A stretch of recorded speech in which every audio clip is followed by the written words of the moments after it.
Everdiesel retificadora de motores e bombas injetoras. Agora com a balanceadora digital para virabrequim e cardan. Garantia e qualidade na medida certa. Venha conhecer nossos serviços.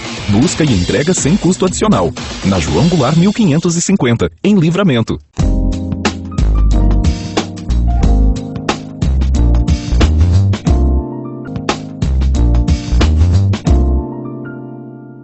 A trajetória do homem público. Esse é o foco do programa Política na TV Cidade 10, que nós destacamos na nossa programação. E nós voltamos aqui à Câmara Municipal de Vereadores, desta vez para destacar o trabalho do vereador do PP, Carlos Nilo, que é o nosso entrevistado da edição de hoje do Política na TV Cidade 10. Satisfação em recebê-lo, vereador Carlos Nilo. E gostaria de que o senhor fizesse a sua apresentação ao público da TV Cidade 10. Quem é o Carlos Nilo? Satisfação. Olá, Sidney, a satisfação é toda minha, amigos da TV Cidade 10. É um prazer estar aqui com vocês e contar um pouco da minha trajetória, de como é que eu acabei chegando aqui na Câmara de Vereadores. Eu era atleta, Sidney. Era atleta, joguei vôlei por alguns anos profissionalmente, né? Fui campeão gaúcho, acabei adoecendo e essa doença acabou me levando a conhecer a Associação Santana de Deficientes Físicos no momento em que eu fiquei deficiente físico.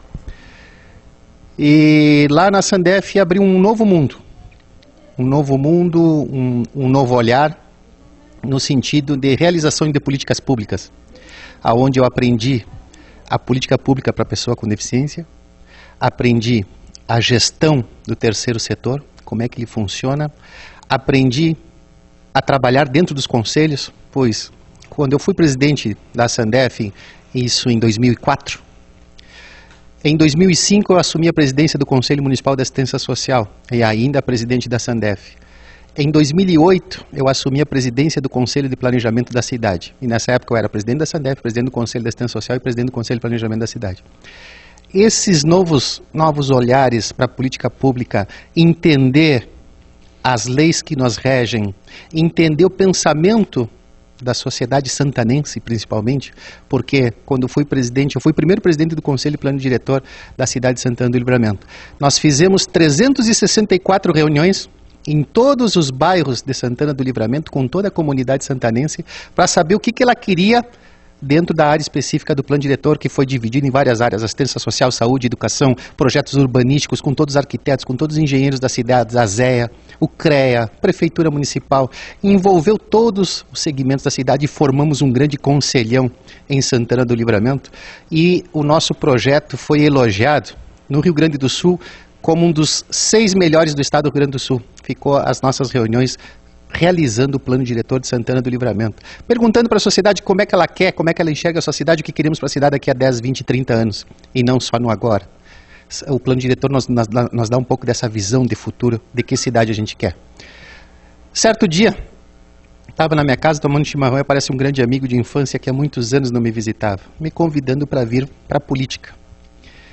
E eu ainda comentei, Sidney, com ele, e eu digo: cara, tu sabe que eu não gosto de falar sobre política. Ele diz: mas eu quero só que tu faça o que tu estás fazendo hoje, nos conselhos e na Sandef. Ou seja, o senhor já fazia política de uma forma meio informal. Exato, não a política partidária, porque a política pública e a política social todos nós fazemos. Até dentro da nossa casa a gente faz política. E às vezes as pessoas, e confesso, Sidney, equivocadamente, acredito, chamo isso de uma ignorância política minha, né? Achava que eu não deveria entrar na política. Eu estava totalmente equivocado. Eu acho que todos devem entrar para a política. Hoje 5% da população brasileira é filiada em algum partido. Isso é um número muito pouco e é por isso que hoje o poder está nas mãos de pouco. E aí eu quero deixar essa reflexão, Sidney, para que a gente... Qual o nosso papel como cidadão? Aonde a gente deve chegar? Como a gente deve fazer para que a gente conquiste os nossos ideais? De que maneira? Nós temos passos, nós temos leis que nos regem, nós temos Constituição para isso, para saber como é que a gente age na vida em sociedade, para saber que tipo de passos a gente dá. E especialmente a primeira coisa é reclamar, né, vereador? Mas antes de reclamar, deveria participar. Exato. E aí em si ter uma voz mais forte. Reclamar é muito fácil. O fazer é um pouco mais difícil, um pouco mais... As leis brasileiras são extremamente burocráticas. e a gente passa por processos, mas tem como aprender. E eu fui prova viva disso, que tem como aprender e tem como fazer, né? Só para vocês terem uma ideia, em 2004 eu assumi a instituição, a Associação Santanense de Deficiente Físico, e saí dela em 2012, quando me elegi vereador. Em 2004, a Sandef tinha 2 funcionários e tinha uma receita anual de R$28 mil. Eu saí em 2012 com muito orgulho, com uma sede nova de 2 hectares, cedida pelo Estado do Rio Grande do Sul, e com 11 funcionários e girando R$859 mil de receita por ano. E isso é um grande orgulho para mim, viu? Até porque no momento em que tu te doa, tu faz alguma coisa com amor e busca o conhecimento para a realização disso, não tem como dar errado. Isso só pode dar certo. E a Sandef foi prova disso. Eu me entreguei ali com todo o amor que eu tinha. Nunca pensei em ser vereador. Pensei nessa trajetória porque eu acho que as políticas públicas vivenciadas te levam a participar mais ativamente da política partidária. Porque no plano diretor mesmo eu lidava com todos os vereadores da cidade. Porque o plano diretor, a comunidade vai, se reúne, estabelece diretrizes para o crescimento. Os vereadores votam. E na época, eu lembro da minha indignação, da minha tristeza, em que a gente trouxe 70 emendas ao plano diretor de Santana do Livramento e foram derrubadas nesta casa. Naquele dia eu pensei, eu vou estar lá. Naquele dia eu pensei, eu vou para lá, eu quero sentar naquela cadeira e quero decidir isso. Que eu não posso ficar aqui na cidade, simplesmente sem ter a opção de tomar a decisão correta. Então isso me levou a querer uma vaga aqui no Legislativo Municipal, o que eu fiz com muita força. E conquistei, porque muitas pessoas me ajudaram, muitas pessoas foram a minhas pernas, que hoje são limitadas pela deficiência, e eu consegui, graças a Deus, que pessoas se unissem ao meu ideal e juntos conquistamos a vaga aqui no Legislativo, que é um motivo de muito orgulho, viu, Cidinho? Agora, vereador, o senhor falou em política pública e a política político-partidária. Elas andam juntas? Existe uma diferença muito grande entre uma e outra? O senhor que viveu os dois lados, o que tem a nos dizer sobre isso? Na verdade, são diferentes. São diferentes e a política pública, quando tu vive ela te dá uma diretriz e ela te rege para te chegar a algum lugar. A política partidária, tu discute como é que tu vai fazer a política pública. Por incrível que pareça, a política pública existem várias maneiras de fazê-la.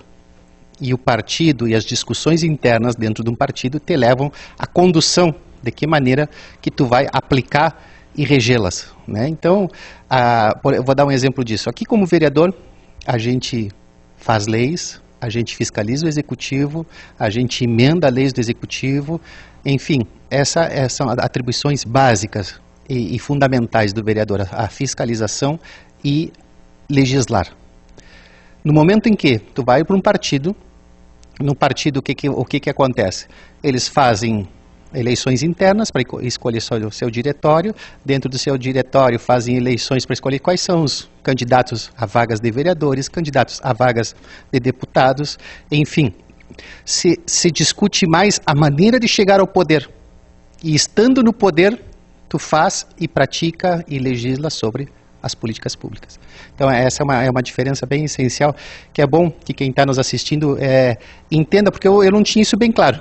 E eu percebo que hoje é muito mais confortável a gente fazer política pública do que fazer política partidária.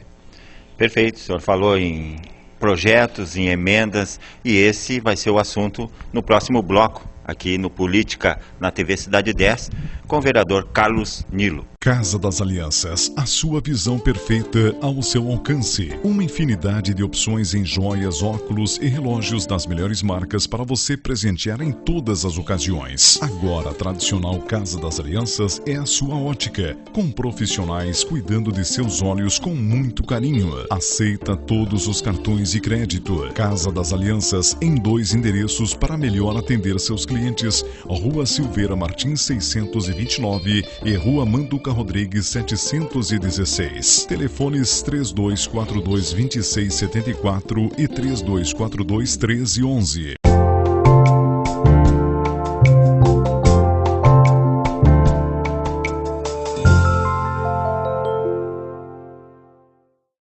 Nós voltamos com Política na TV Cidade 10, aqui da Câmara Municipal de Vereadores, onde estamos num bate-papo muito agradável aqui com o vereador Carlos Nilo. E agora nós vamos falar de trabalho, vereador. Esse seu primeiro mandato, esses seus primeiros 2 anos, né, de mandato. Isso, 2 anos. O que foi possível já se fazer? Primeira coisa, a sua ideia da política, o senhor tinha lá fora, aqui dentro, mudou bastante? Mudou um pouco, sim. Mudou um pouco. Eu percebo e comento isso com meus colegas. O inimigo é dentro da trincheira. O inimigo é dentro do seu partido, muitas vezes. E eu falo inimigo de uma palavra, posso trocar essa palavra por adversário, porque dentro da política eu percebo que a inveja e a falsidade imperam. E isso torna o meu desafio mais interessante. Que quando eu entrei aqui com o ideal, e esse ideal não fugiu ainda de mim, foi com o ideal de fazer a diferença. E de não trabalhar para um segmento, de trabalhar para todos. Tanto que o meu slogan da minha campanha foi para fazer por todos. Por que eu digo isso?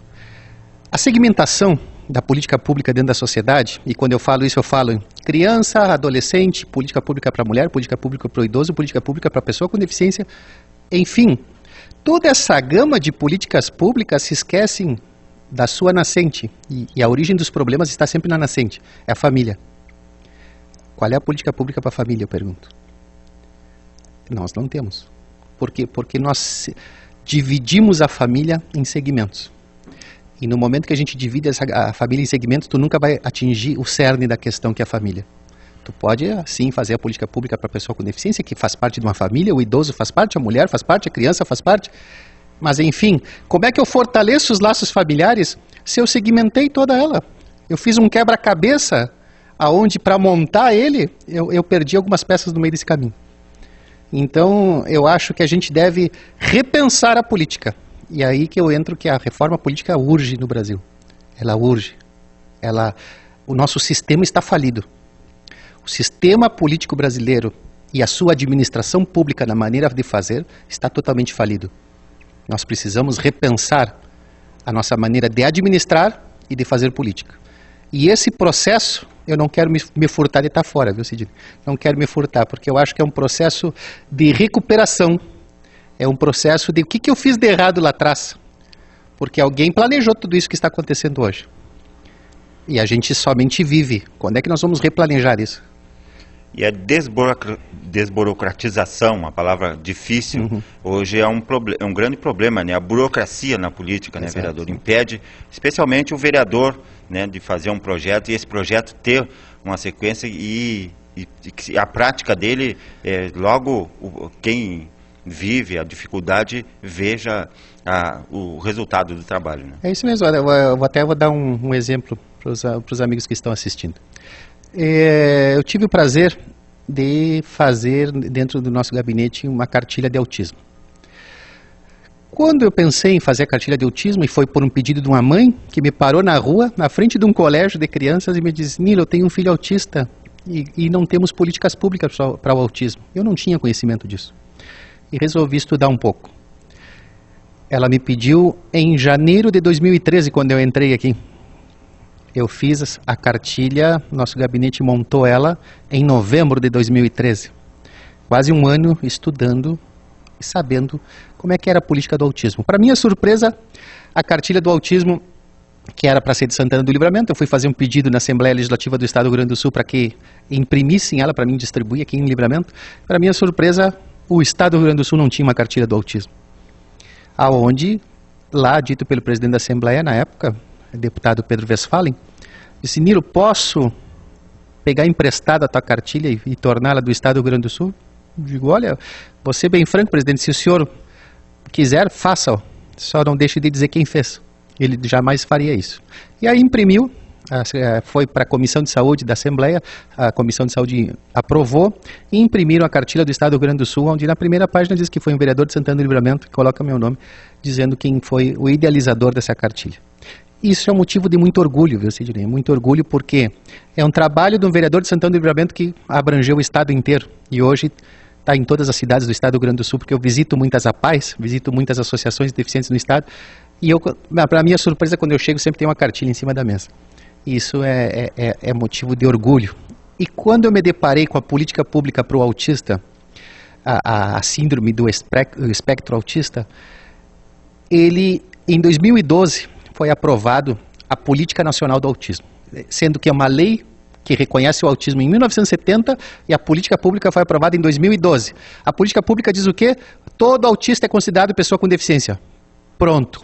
E agora? O que eu faço para as políticas públicas abraçarem esse autista? O que significa isso dentro de uma lei? Aí vem a responsabilidade do legislador. Ele colocou lá que todo autista é uma pessoa com deficiência. Tá bem, mas eu sei que toda pessoa com deficiência tem direito à isenção de impostos, tem direito à aposentadoria, ela tem direito a preferências nas caixas, nos supermercados, nos bancos. Como é que eu vou agora diagnosticar quem é autista e quem é que vai ter a preferência nisso tudo? Eu acho que ele não se deu ideia da gama que é o número de autistas no Brasil, sendo que a Organização das Nações Unidas falou que no Brasil existem mais de 2 milhões, o que eu acho que é muito pouco, porque nunca foi feita uma pesquisa pelo IBGE para saber quantos autistas tem no Brasil. Para minha surpresa, em Santana do Livramento, não temos um neuropediatra, que é o cara que pode fazer, a pessoa que pode fazer o diagnóstico e dizer, tu é autista e agora tu te inclui na rede de atendimento público. Ou seja, Santana do Livramento não tem política pública para autismo porque não tem neuropediatra. E porque a rede não está preparada para atender o psicólogo, o psiquiatra, a fonoaudióloga e a psicopedagoga. Essa equipe multidisciplinar para atender o autista se encontra totalmente fragmentada em Santana do Livramento porque nós não temos um centro de autista. Levantei essa bandeira. Eu quero que Livramento seja a primeira cidade do estado do Rio Grande do Sul a ter um centro de autistas. E estou lutando por isso, Cid. Se eu vou conseguir ou não, não sei, o tempo vai dizer. Mas temos várias vitórias já concluídas para a gente poder comemorar também. 2 anos é pouco perante uma política pública. Mas eu te peço a permissão, Cid. Pois não, já ia lhe perguntar sobre os demais projetos que o vereador já conseguiu elaborar através do seu gabinete e até dar uma continuidade. Exato, vou dar um exemplo. Curso de enfermagem. O que eu queria para Santana do Livramento? Que o Livramento tivesse médicos. E aí eu fui atrás de uma faculdade de medicina. Para minha surpresa, não pode haver faculdade de medicina numa cidade que não existem as outras ciências médicas em estudo. Aí me mostraram uma lei federal que diz isso. Digo, daí para me convencer, a mulher queria me convencer. Não, tu não está convencido? Digo, não estou, então está aqui a lei. Digo, tá bem, agora eu estou convencido. Então eu vou procurar enfermagem. Nós precisamos iniciar. Se um dia nós queremos ter um curso de medicina em Santana do Livramento, precisa dar os passos iniciais. Fiz a solicitação do curso de enfermagem, o qual fiz a solicitação primeiro para a Unipampa. A Unipampa me falou que os polos da Unipampa são segmentados em segmentos, por exemplo, um é ciências médicas, o outro é pessoal, enfim, são as ciências humanas, né? São segmentados os polos da Unipampa dessa maneira, através dos seus cursos oferecidos por cidade. Sendo que eu falei para a reitora da Unipampa, eu digo, a cidade não é feita, novamente eu volto ao que eu vinha falando lá atrás, não é feita de um segmento só. A cidade é feita do todo. Nós temos que ter uma faculdade, uma universidade que nos englobe todos os tipos de curso. Não foi aceito. Fui na Urcamp. A Urcamp aceitou. Por quê? Porque quando eu queria o curso de medicina, eu consegui a parceria do César Borges. O César Borges foi o reitor da UFPEL e foi que teve um grande cargo no Ministério da Educação, aonde ele criou a Unipampa, ajudou a criar a Unipampa. Graças aos contatos políticos que me deram o Sérgio Borges na minha frente, um reitor com doutorado, se dispôs a vir a Livramento gratuitamente e me ajudar a montar o projeto da Faculdade de Medicina. Então, como eu já tinha o projeto pronto, eu fiz uma troca com a Urcamp. A Urcamp queria botar a Faculdade de Medicina, mas tinha que ser em Uruguaiana, não podia ser em Livramento. Eu troquei, eu dei o projeto da Faculdade de Medicina para a Urcamp, eles estão colocando agora está indo para a Unipampa, na verdade, está indo para lá, e aí ela me disse, olha, Nilo, eu vou ter que fazer em Bagé, não vou mais poder fazer em Uruguaiana, daí está fazendo em Bagé, o curso de Medicina pela Urcamp, e te dou o curso de enfermagem para Santana do Livramento. Nós fizemos uma troca, na verdade. E, para a graça de Deus, foi colocado agora no jornal, a pró-reitora Yara confirmando o curso de enfermagem para o ano que vem em Santana do Livramento. Uma luta de um ano e meio, lutando para que a gente consiga dar o primeiro passo. E aí que a gente começa a se dar conta de quanto é grande a política pública, tem que dar passo a passo para poder, às vezes, alcançar um objetivo maior. Então, o curso de enfermagem é um curso que eu vou comemorar muito, muito, Sidney. Nós fizemos também no ano passado, a gente trouxe a Fábrica de Chapéu para Santana do Livramento.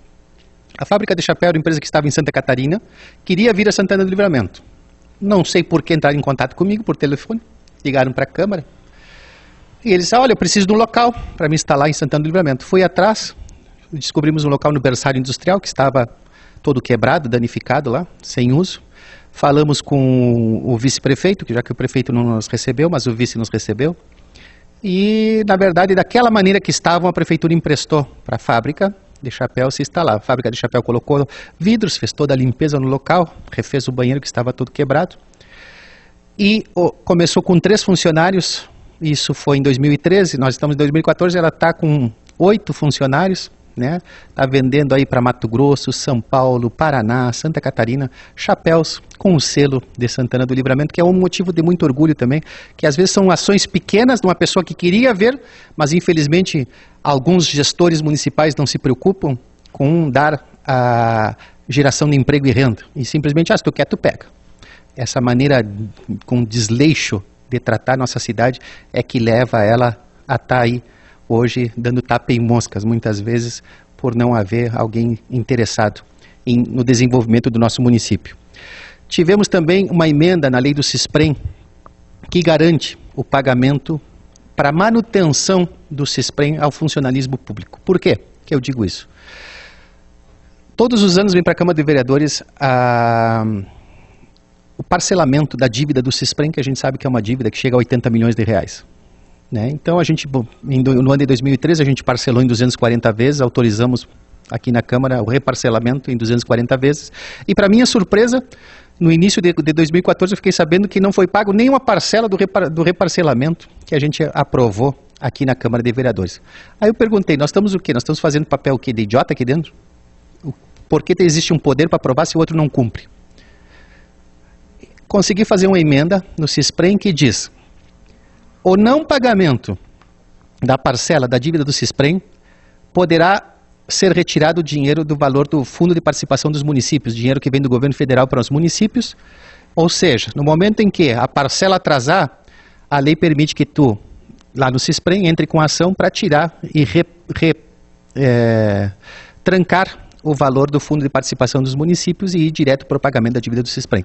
Que eu acredito isso ser um avanço para o funcionalismo e dar a garantia da continuidade do CISPREM e do funcionalismo público em Santana do Livramento, que estava por fechar. Eu acho que essa emenda dá a garantia da continuação dele. Nós fizemos vários projetos de lei, e eu vou dar alguns exemplos. O projeto de lei deixou o pirotécnico, que proíbe fogos em locais fechados, em casas noturnas fechadas em Santana do Livramento. Foi a autoria deste vereador.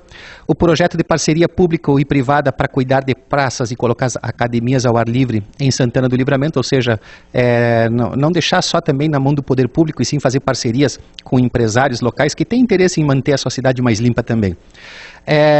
O estacionamento rotativo, que vai ser implantado agora, foi um anteprojeto de minha autoria, ao qual o executivo aceitou. Nós fizemos 2 audiências públicas, nós fizemos engenheiros de tráfego da cidade de Porto Alegre para vir fazer o estudo do nosso projeto de estacionamento rotativo, o qual nós fomos em todas as vias mais dificultosas de Santana do Livramento, pedindo para ele uma solução. E a maioria das soluções foi dada de rotatória. Criar rotatória, um sistema de rotatória em Santana do Livramento. A lei do dia do skatista foi criada, onde a gurizada... eles ficam sabendo rápido na rua, sai lá rápido. E aí, tio? Valeu lá pelo dia do skatista, viu? Eu acho isso uma coisa, essa interação é uma coisa muito legal. A lei que institui Proverde foi votada semana passada aqui nesta casa, foi aprovado, foi para o executivo agora fazer a sua publicação, ao qual eu espero que publique o mais breve possível, que dá conscientização nas escolas municipais do que é o meio ambiente, de como que eu devo de agir, e ele cria os jovens em adultos conscientes. Essa é a verdade na proteção do meio ambiente, como fazer jardins e cuidar das nossas praças aqui em Livramento. A lei municipal que regulamenta as lojas de free shops aqui em Santana do Livramento, né, fizemos essa lei em seguida, que a gente participou em Brasília de várias reuniões sobre a questão dos free shops. Acredito eu ser isso uma das escapatórias para o desenvolvimento da nossa cidade. Eu acredito muito nisso. Acredito que isso vai gerar mais emprego e mais renda. Nós seremos, juntamente com Rivera, será, por essa questão de nós termos não ter nenhum empecilho, nenhuma ponte, nenhum rio, que nossa divisa é uma divisa seca, nós seremos a fronteira, acredito eu, né, Sidney? Acredito eu, que vai ser a fronteira com mais lojas de free shops do mundo, será aqui. Né? Então a gente já está fazendo esse estudo para ver se bate isso, e acredito que isso aqui vai se transformar num grande centro de compras do mundo. A nossa fronteira, Livramento e Rivera, por essa facilidade de passagem, essa harmonia que não existe em muitos países, essa harmonia que a gente vive como irmãos realmente aqui. Eu mesmo sou meu pai uruguaio e minha mãe brasileira, né? E a gente vê muito exemplos disso em Santana do Livramento. Eu acredito que isso seja uma grande escapatória, né?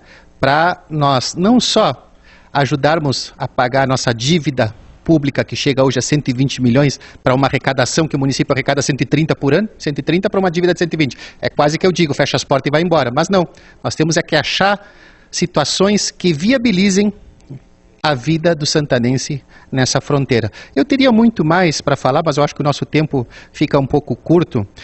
Por exemplo, a primeira reunião binacional que houve entre os legisladores foi proposta por um projeto de resolução minha, onde a gente foi lá para a Intendência Municipal e fizemos a primeira reunião binacional entre os legisladores, o que vai trazer muitas louros no futuro, porque essa reunião no meu projeto prevê uma vez por ano, para que a gente possa trabalhar com essas diferenças e chegar a soluções que são somente de Santana do Livramento e de Rivera, e não de todo o Brasil nem de todo o Uruguai, mas somente de quem vive aqui na fronteira.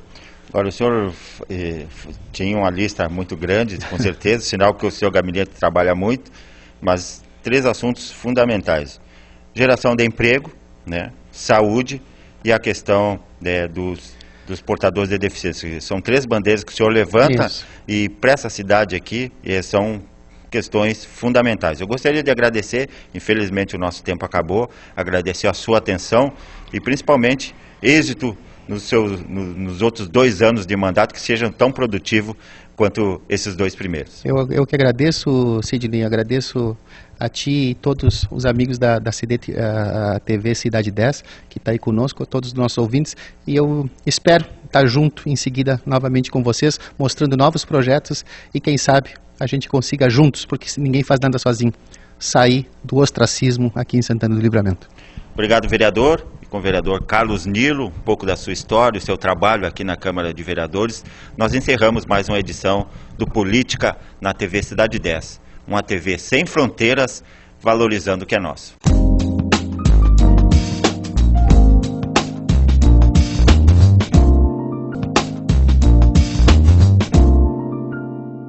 TV Cidade 10, transmitindo desde Santana do Livramento, Rio Grande do Sul, Brasil, uma TV sem fronteiras.